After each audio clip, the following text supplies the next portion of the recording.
a wonderful woman, when she was a young kid in elementary school, was in constant trouble. She didn't pay attention, she fidgeted a great deal and tended to get up and wander around.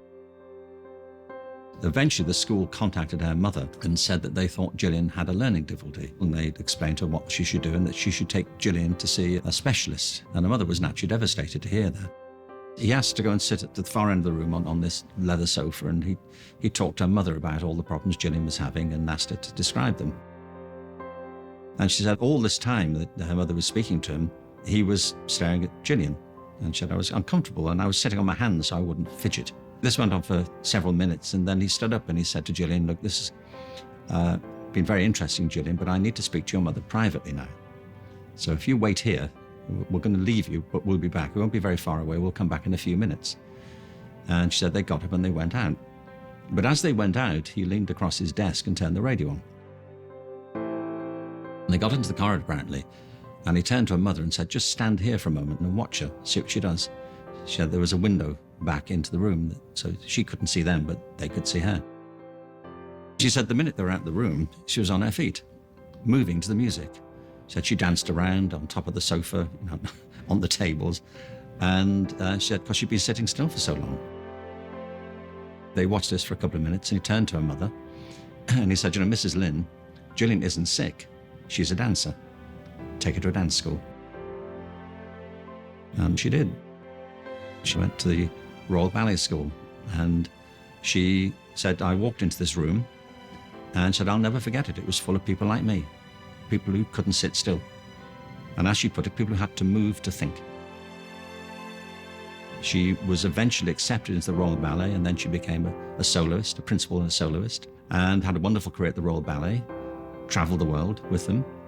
And then when she left, she formed her own company, the Gillian Lynne Dance Company, put all kinds of productions on in Broadway and the West End. Then she met Andrew Lloyd Webber, as an accomplished and very successful dancer and choreographer at this point. And Andrew asked her if she would choreograph Cats, which she did, and Phantom of the Opera, and other of his productions. She became his principal choreographer.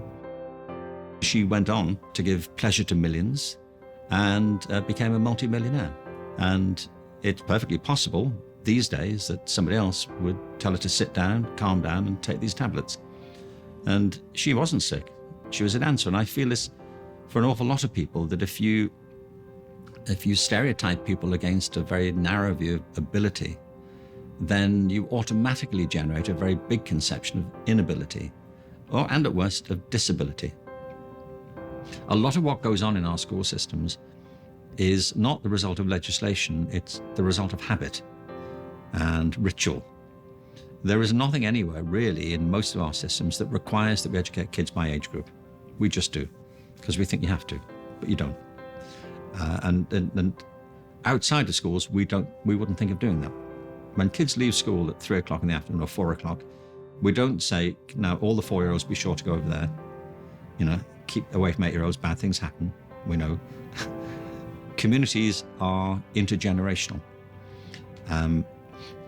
We don't have to divide the day into subjects. We just do. You don't have to. There are lots of great schools that don't do that and having wonderful success as a result.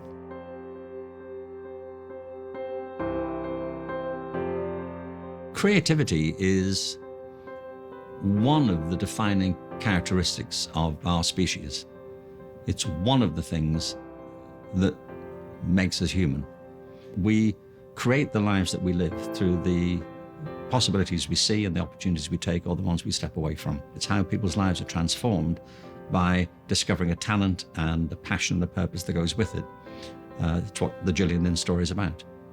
Creativity, in other words, isn't some exotic byproduct that happens to be present in a few people. We've come to think of it that way, but it's not true.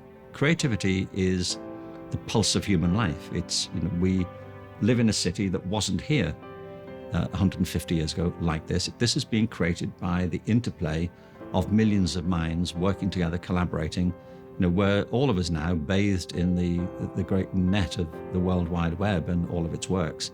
This is new to our generation. This didn't happen before. It didn't come into being. It didn't come around like the oceans. We made this. Somebody designed the clothes that we wear. Creativity is what contributes to the nature of our humanity. We can use it and we can misuse it. So to me, saying that education should cultivate children's creative capacities isn't a kind of an appeal to have some extra hour of free play-based activities on a Friday afternoon, though I think we should have free play-based activities on a Friday afternoon.